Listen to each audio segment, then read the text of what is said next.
সকাল বন্ধুরা, পুজো লাইফস্টাইলে আবার একটা নতুন ভিডিও নিয়ে সবাইকে জয়গুরু জানিয়ে চলে এলাম। আজকে হচ্ছে রবিবার, এখন বাজে হচ্ছে প্রায় 5টা। দেখতেই পাচ্ছ, ঘুম থেকে উঠে আমি করছি হলো এখন ব্রাশ। একটু বেরোবো হাঁটতে, মানে মর্নিং ওয়াক করতে বলতে পারো। আজকে আমরা হাঁটতে বেরিয়েছি, এত ভালো লাগছে ওয়েদারটা, মনে হচ্ছে আমরা সমুদ্রের ধার দিয়ে হাঁটছি কোথায়। রাস্তাটা ফাঁকা, কল্যাণী রোড, কিন্তু প্রচুর ধুলো, আর কল্যাণী রোডে কাজ চলছে তো ভাল লাগছে। অনেকদিন মনে হয় যেন কতদিন হাসি না, এরকম মনে হচ্ছে। ঘেমে স্নান হয়ে গেছি, আর হচ্ছে না, এখনো মনে হয় আধা ঘন্টা হাঁটলে তোমার বাড়ি পৌঁছাবো, এত দূরে নিয়ে চলে এসছে। ছিলাম কল্যাণী রোডে, নিয়ে এসছে কোথায় নন্দনগর, কোথায় নিয়ে এসছে, হাঁটতে পারছি না, হাঁপিয়ে গেছি। ও একদিনে বলে কেউ এতটা হাঁটে বলো? আমাকে একটু বলেছি বাইরে হাঁটতে নিয়ে চলো, তার জন্য একদম বাহারে এক মাসের হাঁটা না 1 বছরের হাঁটা একবারে হাঁটিয়ে নেবে আমাকে।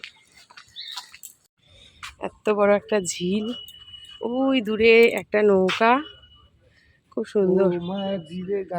বাহ, সকাল সকাল হাঁটতে বেরিয়েছে না, মুখটা ফ্রেশ হয়ে গেছে। এই দেখো, দারুণ লাগছে। সমুদ্রের কাছে আইছি, সমুদ্রে তো আর যেতে পারছি না, ঝিল পুকুর এইসবই দেখে যাই আমরা। আর এখন কি কি কাজ বাকি দেখো, ঠাকুর বাসন মাজবো, এই হচ্ছে বিছানার অবস্থা। আসার সময় একটা দুধ নিয়ে আসলাম, চা হবে। ওদিকে গ্যাস টেবিল, রান্নাঘর তো যা পড়ে থাকার পড়েই রয়েছে, ওটা তো কোনো কথাই নেই। এখন আগে ফ্রেশ হব, তারপর ঘর মুছবো। এদিকে জামা কাপড় তো ওরে বাবারে বেরিয়ে পড়ে যাচ্ছে, এক ঢাল জামা কাপড়, দেখতে পাচ্ছ কত কাজ আমার। চলো ঝট করে ফ্রেশ হয়ে কাজগুলো সেরে ফেলি। সব থেকে আগে খাওয়ার জন্য এখন নিয়েছি 1 গ্লাস জল। 1 গ্লাস জল খেয়ে আমি এখন শুরু করব আমার ঘরের কাজ। আর মাসির জন্য মনটা এতটাই পরিমাণে খারাপ হয়ে গিয়েছিল যে সকালবেলা একটু হাঁটতে বেরোলাম, একদম রাতে ঘুম হয়নি, একেবারেই না, না আমার না গণেশের। তবু আমি একটু ঘুমিয়েছি, গণেশ তো একেবারেই ঘুমাতে পারেনি, ওর খালি মাসির কথা মনে পড়ছিল। তো সকালবেলা আমাকে বলছে কি চলো তো হেঁটে আসি, ভালো লাগছে না আর ঘরে, মনে হয় যেন দমবদ্ধ লাগছে। আর দরজা জানলা সব বন্ধ ছিল, 4টের সময় উঠে দরজা জানলা সব খুলে দিয়েছিলাম, কিন্তু খুলে দিলেও সে একটা দমবদ্ধ পরিবেশ। তারপর বাইরে হেঁটে আসার পর না সত্যি মনটা তাও একটু ভালো লাগছে। আর এই যে চা নিয়ে চলে এসেছি, এখন গণেশ চা খাবে, চা খেয়ে যাবে বাজারে। আর আমি সমস্ত ঘরের কাজ সেরে দেখো স্নান করে একদম পুজো দিয়ে নিলাম। গণেশ বাজার থেকে লিচু নিয়ে এসছে, তো লিচুটা দিয়ে একদম পুজো টুজো দিয়ে নিলাম। তবে আজকে ফুল নেই, ফুলটা আনতে হবে, ফুল ছাড়া পুজো দিলে না একদমই ভালো লাগে না। সকাল সকাল ঘুম থেকে উঠলে একটা দিক ভীষণই ভালো, যে অনেকটা বেশি পজিটিভ এনার্জি নিয়ে কাজ করা যায়। গণেশের দেখো এই যে মাছ, এদিকে বাজার, মানে সমস্ত কিছু করা কমপ্লিট। এই যে এদিকে রয়েছে বাজার, এগুলো সমস্ত করা কমপ্লিট হয়ে গেছে। আর আমি এখন সবার আগে বানাবো একটু লুচি পরোটা, এগুলো কিচ্ছু বানাবো না, কারণ একে মন ভালো নেই, দ্বিতীয়ত লুচি পরোটা সপ্তাহে একদিন খাওয়াই ভালো। কবে জানের মধ্যে একদিন কচুরি খাওয়া হয়েছিল, যেন গণেশকে বললাম মনাও যখন বাড়ি নেই চলো রুটি বানিয়ে ফেলি। আর ফ্রিজে না তরকারি রয়েছে জানো তো, মাসির ওরকম হওয়ার পর ফ্রিজের মাছ তরকারি কিছুই তো আর খাইনি, কারণ ওখান থেকে এসে নাকি নিরামিষ খেতে, আমিষ খেতে নেই। তো সেই জন্য সেই মাছ কোচ সমস্ত কিছু রয়েছে, বললাম একটু রুটি বানাই, তরকারি আছে, একটু ডিমের অমলেট করে নিই, সকালের টিফিনটা এই দিয়েই আজকে সেরে ফেলি।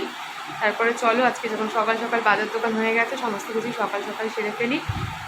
পুজো দিতে বসেও খালি মাসির কথা মনে পড়ছে জানো তো, মানে যে কাজই করছি না কেন ঘুরে ফিরে খালি মাথার মধ্যে একটা জিনিসই আমার কাজ করছে, যে আমার মাসিটা আর আসবে না। ভীষণ ভীষণ মনে পড়ছে।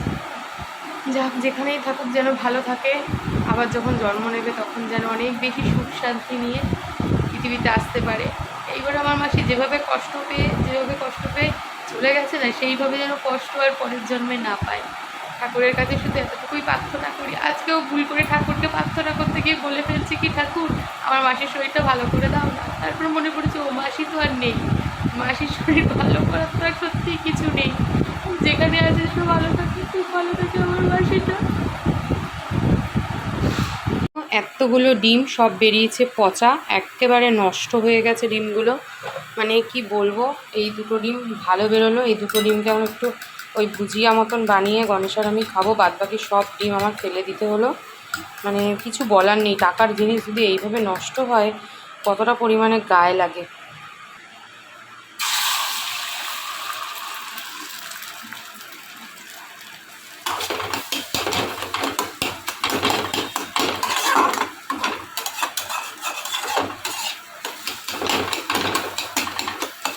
লিচুগুলোর পাতাগুলোকে ছাড়িয়ে এখানে ঠিক করে গুছ করে রাখলাম, তাতে লিচুগুলো ভালো থাকবে। আর লিচুর ফলন হয়তো বেশি হতে পারে, কিন্তু দাম কিন্তু একেবারেই কম না, সেই 150 টাকা 120 টাকা কেজি এরকমই রয়ে গেছে। আর দেখতে পাচ্ছ অনেক জলের বোতল রয়েছে, চলো বোতলগুলোকে আগে ভরে ফেলি। কি কি শাক পাতা এই সপ্তাহে এসছে দেখো, এখানে চেচির শাক, সাথে রয়েছে হলো কলমি শাক, আর ওপাশে রয়েছে হলো খারকোল পাতা। খারকোল পাতা বাটা খেতে এত পছন্দ করেছে। তিনি বসেছেন মেয়ের প্রজেক্টে জিনিস গুছাতে, সব উলট পালট করছে। মেয়ে এসে চিল্লাবে, বলবে এটা আগে ছিল, এটা আগে রাখার দরকার, ওটা পরে রাখার দরকার, বাপি সব উলট পালট করে ফেলেছে। যাক, গুছিয়ে তো দিচ্ছে এই অনেক, তাই তো? কিন্তু সারাদিন বাবা।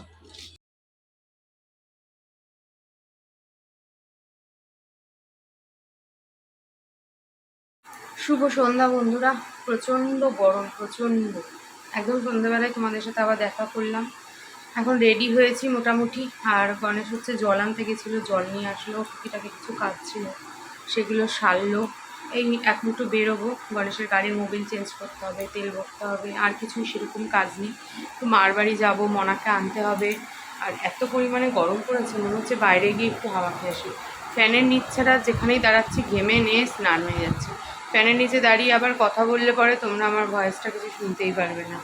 তো চলো এখন একটু বেরোই, দেখি বাইরের আবহাওয়াটা কেমন। পুরো একটা গুমোট হয়ে দমবদ্ধ পরিবেশ হয়ে রয়েছে, কবে যে একটু বৃষ্টি হবে জানা নেই। এদিকে গণেশ এসেছে গাড়ির মোবিলটা চেঞ্জ করতে, প্রায় অনেক দিন হয়ে গেছে গাড়ির মোবিলটা চেঞ্জ করা হয় না, গাড়িটা ডিস্টার্বও করা শুরু করেছে। আর আমি আসলাম আর কি ওর সাথে, ঘরে একা ভালো লাগছে না, একটু মারবাড়ি যাব, তো ভাবলাম একটু দাঁড়িয়ে যাই ওর সাথে, একটু বাইরের হাওয়াটা গায়ে লাগাই। বাইরে প্রচণ্ড গরম, ভেতরে ঘরে আর কি। ছোট রোলটা কোনটুকখানি দেখো, আর ওইখানে কত বড়। বাজে হলো রাত্রির 11টা, মারবাড়ি দিয়ে বাড়ি এসেছি। আর এসে আমি তো একটু শুয়েছি এই ঘরে। মনা এখন প্রজেক্টের কাজ করছে, কালকে ওর স্কুল খুলবে। ওদিকে গণেশ দেখছে হচ্ছে খেলা। আর এই নাকেরটা নিয়ে আসলাম, নাকেরটা পরেছি, নাকটা আমার ব্যথা হয়ে রয়েছে, দেখতে পাচ্ছ নাকটা পুরো লাল হয়ে গেছে। যাই হোক, এই নাকেরটা নিয়ে আসলাম। আর এরকম রিং নাকের পরলে কী সুবিধা বলো তো, ওই নাইটি দিয়ে মুখ টুখ মুছতে গেলে উঠেও যাবে না, আর আমার নাকটাও একটু রেস্ট পাবে। আমি আগে এরকম রিংই পরেছিলাম, সেটা ভেঙে গেছিলো না যেন কি হয়ে গেছিলো। যাই হোক, সেই কারণেই আমি ডাল নাকেরটা একটু শখ করে বানিয়েছিলাম, আর আমার শখের দরকার নেই। যাই হোক, তারপর এই নাকেরটাই নিয়ে আসলাম। চলো, ভিডিওটা আজকে এখানেই শেষ করছি। ভিডিওটা ভালো লাগলে প্রথম থেকে শেষ অবধি দেখো, লাইক কমেন্ট শেয়ার করো। আর ভিডিওটা ছেড়ে যাওয়ার আগে অবশ্যই আমার চ্যানেলটা সাবস্ক্রাইব করে দিয়ে যে। আজকের মতো টাটা, দেখা হচ্ছে একটা নতুন ভিডিওতে।